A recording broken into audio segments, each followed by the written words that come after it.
Hello everyone, welcome back to my channel. My name is Cynthia Waithera and I talk about anything I want to talk about. Welcome to this channel. If you're new, please subscribe. Before you leave me a comment, like and share this with the rest of your friends and family. So as the title suggests, this is a life update.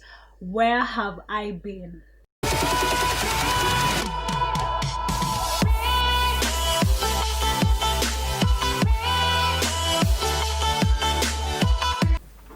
So I started this YouTube channel about 3 years ago, and at that particular point I was dating somebody who was not very open to social media, and I think at that particular time it was very new in Kenya and he didn't see the future of it, so he politely asked me to not be on YouTube. And being as I loved him, I idolized him, I wanted my life to be joined with his, I agreed. It turns out to be one of the silly mistakes that you do when you're in love, but you live and you learn. I generally do not believe he had any malicious intentions. I think he did what he wanted to, he did what he knew. Okay, so with that being said, after the relationship ended, I came back to myself and I was like, no, I really like to put out content. I've always been passionate about making videos and about talking. I do believe I have the gift of gab. So I decided to try it again. I started about this year in March. I relaunched the channel during quarantine. Was it March or Feb? I'm not quite sure, but it was the beginning of this year if I'm not mistaken. During quarantine, I was very active. But I think about 4 months ago, I fell off the face of YouTube again. So where have I been, guys? So when 4 months ago, I think I was a bit confused with the direction of my life. I won't lie to you, YouTube is a very intensive I don't want to say hobby, and I also don't want to say career, but it's a very intensive activity in terms of time, in terms of resources as well, especially financial resources, and it's also the type of activity that does not return very quickly. It's sort of like a long-term investment. You will see the results later, probably when your channel picks up, YouTube starts paying you, or you start getting investment, whichever one comes first.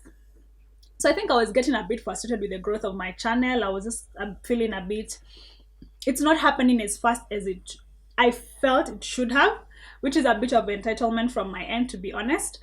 But I think that really demotivated me, and I had to stop and regroup and just ask myself, what is it that I want with this channel? So I think for a moment there, I had given up. I even sold one of my cameras. I told my close friends, I'm done with that. It was not for me. I will just move on to something else. So what changed my mind was, recently I was just having a conversation with a friend of mine, and she was telling me, I don't think you should give up. I think you should try it again.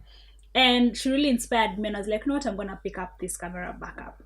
So beyond that, 4 months ago, I also started a business. This is July, for about 3 months ago. So I've always wanted to do business. Actually, this was the year that I really wanted to do business. But Corona happened, so that stalled me for about 2 months. I think March, April, just trying to grasp everything. There was all these things about people holding on to money, which is true, people losing their jobs. So you're thinking, should I start a business in the middle of a pandemic? That does not make sense. But after a while, I just had this strong conviction that I should just go ahead and do it, and that's exactly what I did. So one of the things I really wanted to do, because the beauty industry is so wide, you can do so much in this industry. You can offer services in terms of like nail service, hair service, skincare, and also you can sell products, skincare products, makeup. You can also do makeup services. There's so much in this industry, and I really wanted to find a niche for myself and something that quote unquote had not been done before. So I sat down, I thought about it, and I was like, no, let me do beauty tools. It was not really so hard for me to arrive at that decision, to be honest. So that's exactly what I did. I ended up starting a company. Well, not a company, gosh, I've just registered the name. It's called Mustard Beauty. I'm still deciding whether I should make it a company or a sole proprietor, only because I still have another company. So I'm not sure whether I'm going to be able to handle 2 companies. So I'm still thinking about it and what to do. So the first product that I brought into the market was a facial steamer. And guys, let me tell you, it was all an act of faith. To be honest, I had not done like proper market research. I would not lie to you. It was all by whim and faith, you know. So it was just me thinking, I need that product in my life, and I'm so sure if I order like 50 pieces, there are going to be like 50 more girls in Nairobi who would want to use this product. That's all I went off on. So I made contact with suppliers, and I made my first shipment. It came here around July. So I want to show you what exactly a facial steamer is. So this is the box that it comes in. It's quite tiny. It's not as big as you may expect it. I hope you can see very clearly. And then this is the front bit. Okay, so inside, when you open, this is what you will get. So this is the facial steamer. It has been disassembled. So we have the top part, we have the cap, and we have the bottom part, and then you'll also get like manuals in it. So so you have to connect this part to this part here. Let me show you with my very own facial steamer. So this is it. So you connect this top part and this bottom part. It is very well labeled, clockwise rotation. So this button should face you, and then you clock it in, and that's how it's fixed. And then you connect this to your plug. So I'm going to put in some water just so you guys can see how it really functions. So you're also given a cup, a 50 ml cup that you use to put water in here. So that's it. That's one of the products that I brought in. So I want to put some water and I want to connect it to power so you can see how it works.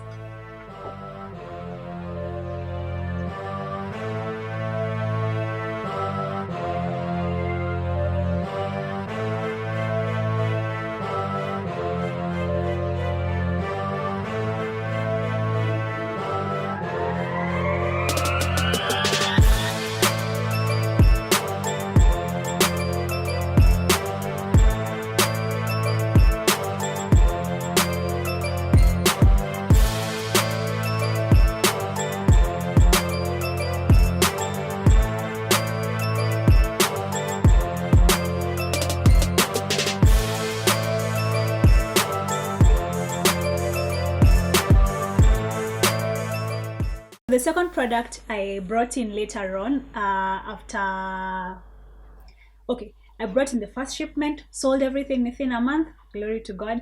And then the second thing I brought in was masks and a second bunch of the facial steamers. So the mask that I brought is this facial mask. I hope you can see that very clearly.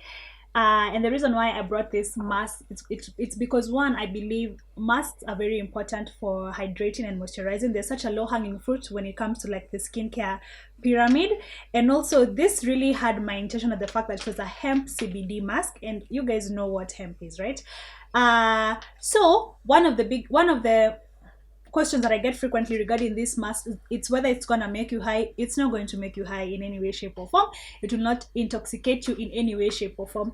What will happen is that what it is that hemp is just an ingredient that right now is being used a lot in the beauty world in terms of the facial mask, the clay mask as well. So it's just a rage in the beauty world, and I decided I'm going to catch this trend and I'm going to bring this in. I believe I'm the only person who is selling the hemp mask. So if you're interested, reach out to me. So this goes for 250 shillings and I sell a minimum of 4 pieces. So when you order from me, you'll realize I've invested in branding. So for the mask, they come in this bubble emailer. not emailer, bubble mailer. Sorry. And then because they're really well protected, and I deliver all around the country, so I have to make sure it's really well protected. So inside you will get these masks. Also, when you get your package, it will be packed like this, and it will have this sticker on. This is just part of branding. I'm really into presentation and making sure my customer really feels value for their money.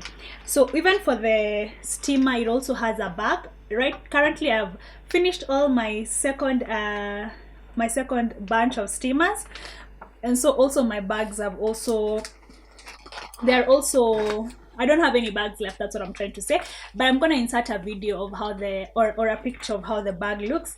Really, your girl has gone all out when it comes to branding. Okay, so this is the bag. It has the logo of the business right here. I'm going to leave the contact details of the person who did this for me. He's also he's a good friend of mine. He's an upcoming entrepreneur as well, so support him when you can. We will really appreciate that. So those are the two things that I have brought in, and I also do believe I have a shipment that arrived yesterday. It has more facial masks, and it's just variety. Now I have also tapped into like the fruity side of facial masks as well, and I believe it's just a good feeling when you hydrate your skin with facial mask. It's such a low-hanging fruit. When you do that 2 to 3 times a week, you will feel good about yourself. So on top of that, if you really want to get any of these products I have mentioned, reach out to us. We're on Instagram as Mustard Beauty KE. I'm going to leave the name down below at Mustard Beauty KE. I'll be willing and delighted to serve you. So I also thought I should also share some of the things that I have learned in business and some of the most frequently asked questions by people who have just witnessed this journey of mine from when I started to now. And I think one of the things people ask me about is why did I decide to start a business? I also have a 8 to 5 job. So why did I decide to start a business? To be truly honest, I just wanted access to more income. I really did. I am very grateful for my current job. I love all the people I work with. I love my bosses and everyone. But I had to be honest with myself and just agree to the fact that a girl is a little bit expensive. I like the finer things in life, and so I had to find ways to make more money, and business made sense to me. So another question people ask me, or statements people say, is that were you all okay? People normally ask me, have you always been entrepreneurial? And people just think I have been because my dad is a big time entrepreneur. Hi dad. He's a big time entrepreneur, and I'm really proud of him. And people think just by the mere fact that I was born in an entrepreneurial home, I am entrepreneurial. And can I be honest with you? Entrepreneurial is a case of choice and willingness and interest. That's what it is. If you have an interest, if you want to make your life better, and you feel entrepreneurial is the vehicle that will take you to your financial liberty, that's all you need to go. Find what you want to sell and just go with it. You will grow. So on top of that, I also want to share like lessons I have learned. I feel like business has equipped me with both business lessons and life skills. So let me begin with the life skills, right? So the first life skill that business has taught me has got to be courage. I think by the mere fact that I brought in my first shipment, sold everything, accumulated the money or gathered my coins, and brought in a second shipment, that showed me there's nothing I can't do. You understand? That showed me I have the courage to do anything I want. So to me right now, my perspective and my worldview and my mind has just been changed to just accept or to believe the fact that anything is humanly possible. Like I feel like I have the courage to pursue the things I really want to pursue. And I think also it's that from that business courage that has really made me step back on YouTube and be like, you know what, I won't give up without a fight. You know, it's make it or make it. So business has really blessed me or taught me taught me that life skill. The other life skill that business has taught me is patience. Guys, let me tell you, there is so much I really want to do with my business. The plans I have, my goodness, like the dreams, the vision I have. I swear there are days I wake up in the middle of the night or I sleep late, and it's only because I am just thinking of how to make my business better. I have these grand ideas, yani. But the one thing that is definitely stopping me is money or capital or funding, because I fund myself from my own salary and from the profits I get from the business. So I cannot move at a fast pace or at a pace I anticipated. I have to be slow. So sometimes I want to do something, then I put it in like figures, I do the numbers, and I'm like, maybe I need to save up for like 3 more months for me to get to where I want to be. Maybe I need to join a chama, save up for 5 months or 4 months for me to be able to accumulate the money that I want and do what I want to do. So business has taught me how to be patient. I really have grasped that concept, how to be patient. So the other thing business has also taught me is to honor relationships. For my first shipment and even for my second shipment, a lot of the people who bought from me are my friends, my neighbors, former classmates, work colleagues, and it's all because of relationships. I don't believe anyone who does not have a relationship with me would have dug into their pockets, given me 3,500 to support my business.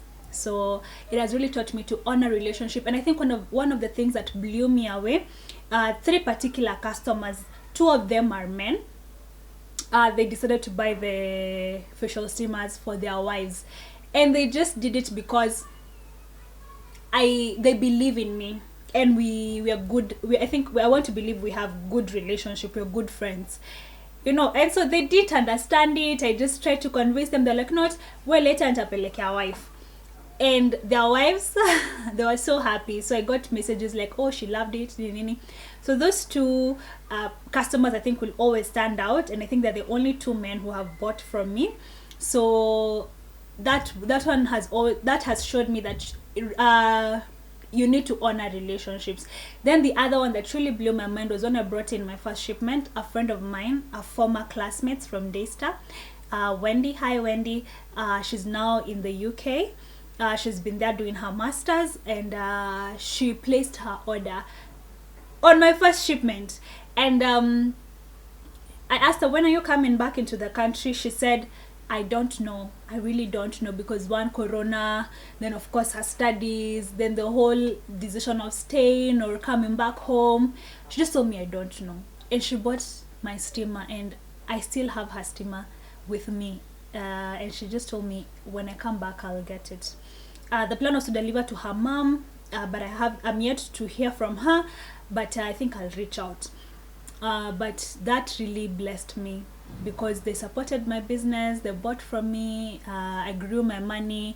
So business has really taught me to honor relationships all the way around, because you just never know when somebody will come and just help you. So the other skill that I have learned is budgeting and really trying to live within my means. That was hard for your girl. I won't even lie to you. That was hard for me, but I'm slowly learning. Some months I fail. Some months I find that I've overspent.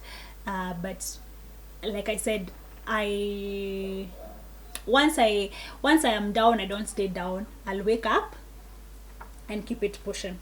Now, when it comes to like business, let me tell you, to my fellow entrepreneurs or aspiring entrepreneurs, the lessons that I have learned when it comes to business. The first one has got to be, a business is like a baby. I remember when I was doing business studies in high school, they used to tell us a business, not even in high school, I think when I was doing CPA at some point, I think even high school, there used to be the different types of businesses you can start. There's a sole proprietor, private company, public company, partnerships. Yeah, I remember those ones. So they said for the company, it's a separate entity. Like you treat it like a separate, it can, like even when people can send off, but now it's back on. So they used to tell us that a business is a separate entity, and I don't think I fully understand what it meant until I started my own business, because a business has a life of its own. A business is, I get it when people say this business is my baby. It really is. When you start a business, it's like giving birth. And then a business has life. Guys, it has life in the sense that a business has the ability to grow, right? If you, of course, plow back the interest, or if you inject more money into the business, also cash flow or cash is like the blood life to the business. And if you want to kill your business, you can easily do that without like funding or money, or you know what I'm talking about. So if I was to quit a, no, okay, I now understand when they say a business is a separate entity, because you can actually sue a company without suing the owner or the CEO. It really is like a person. Like I get when people say, this is my baby. I get it now. That's how I feel about Mustard Beauty. Mustard Beauty is my baby, and it has the ability to grow. It has the ability to die. Cash flow is like blood to the system, to the business. So that's the first thing I have learned, that business is truly like a baby. It's truly a separate entity. The other thing I've also learned is debts are such a liability. Now I know you can borrow money and inject into your business, and your business flourishes and you're able to pay back that loan. But I need you to understand, you need to know what amount of money you need to borrow. If I was to equate that to anything, it would be like going to the gym, and then you started working out and you're lifting 20 kilogram weights. How? You start small. You start with the 5 kilos, you build up your resistance, your muscle. The next time you're lifting 10, the next time 20, the next time 50, the next time even 80. You know what I mean? So I feel like a lot of entrepreneurs, when their business is young, is a toddler, they're borrowing a debt that is equivalent to a business that is a teenager. So that will be a burden. It will be like going to the gym and it's your first time when you're lifting that heavy weight, and then you just collapse. It's the same thing. And actually, I've come to understand I really don't like paying back money. I really don't. So even for my business, I try as hard as possible not to borrow. I think, yani, I try my hardest not to borrow. So far, so good, my business is young, so it's depending on its profit to grow. So that's one. That's also a very big lesson I have learned. The other lesson I have learned is people. I don't know if people know this, people who are not in business, but people think the hardest thing is to start. People will tell you, unataka kuanza biashara, anza. And I think that's a statement of courage, and it's a good encouragement to anyone. But starting a business is the easiest thing ever. The hardest bit, or where the rubber meets the road, has got to be sustaining. And even bigger than that, growing your business. My goodness. Like, for me, my first shipment, I brought in, let's say, X number of steamers, okay? And the second time, I also did the same thing because I put the profit somewhere else. And I just realized, if I don't put the profit back into the business, I'm going to continue bringing this number. Let's say there were 20 steamers. I'll continue bringing 20 steamers all through.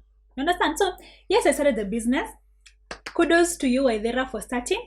But it's demanding something else if you want it to grow. It's demanding for you to put the profits back. No, don't bring 20 steamers. No, bring 50 steamers. Next time, bring in 70, and even expand your wares. Expand what you're selling. At least, we have the masks.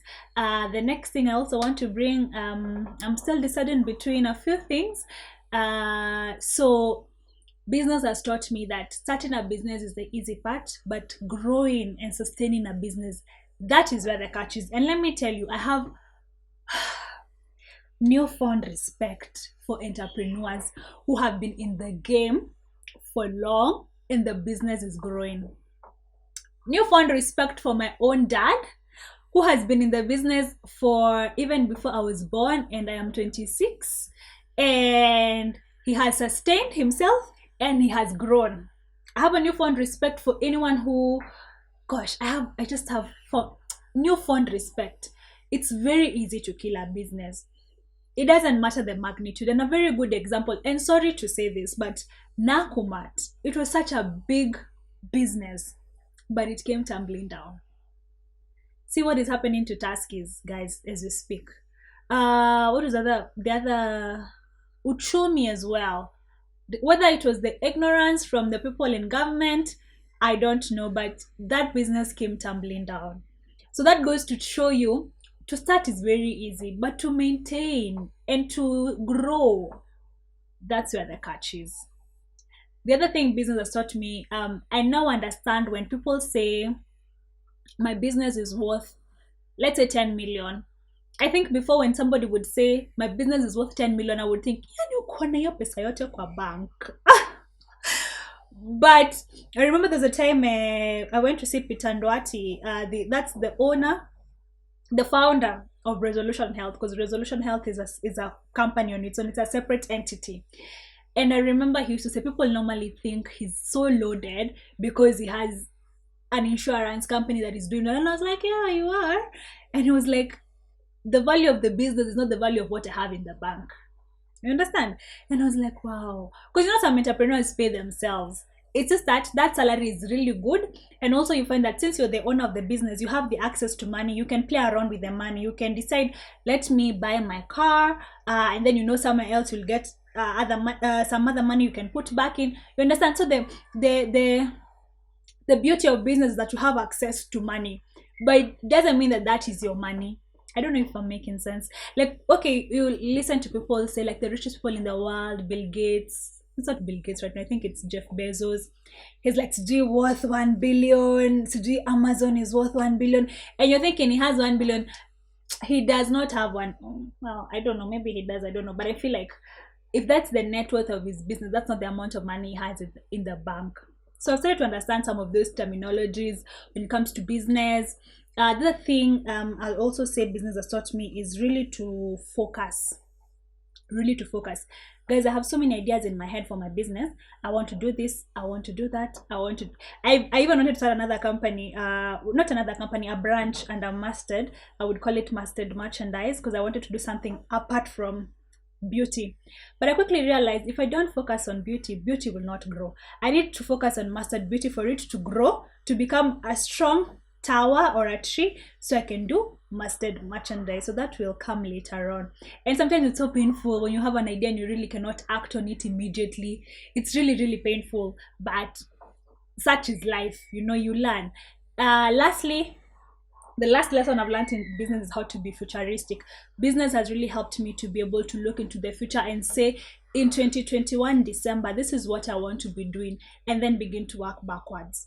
It has really helped me to do that. Like, even in my own personal life, there are certain goals I have. Like, for instance, you can say, by next year June, I want to own a car. You start working backwards. By next year, I want to own a house. You start working backwards. So it gives you the ability to kuona mbele. I didn't have that before. I think I was more of a day-to-day person. Yes, you can try and predict what you're gonna do, but business like makes you think. Unasema, by the way, by April nafaa kuwa nimeuza hii pesa, nafaa kuwa nimefanya hivi. So what do I need to do that to start working backwards? Understand? So business has taught me that.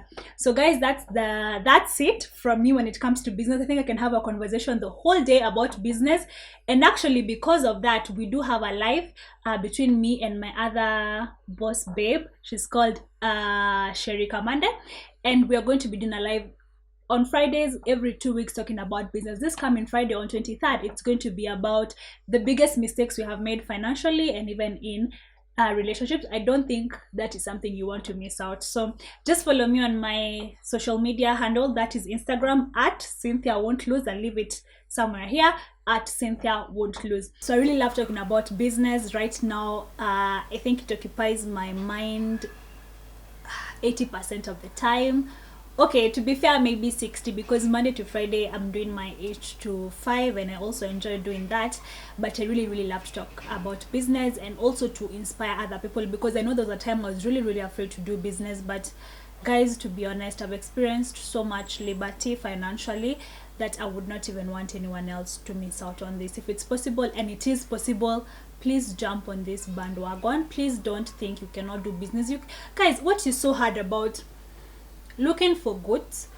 You know the price of that good, probably calculating the shipment profit, adding that up, placing that newfound figure, and then marketing. Please tell me what is so hard about that, because guys normally say, hey, biashara si ya kila mtu, and to be honest, I genuinely don't believe that, because if that was true, some of us would not be doing business. Some of us would just be slowly uncomfortable in our 9-to-5s and the money that we make.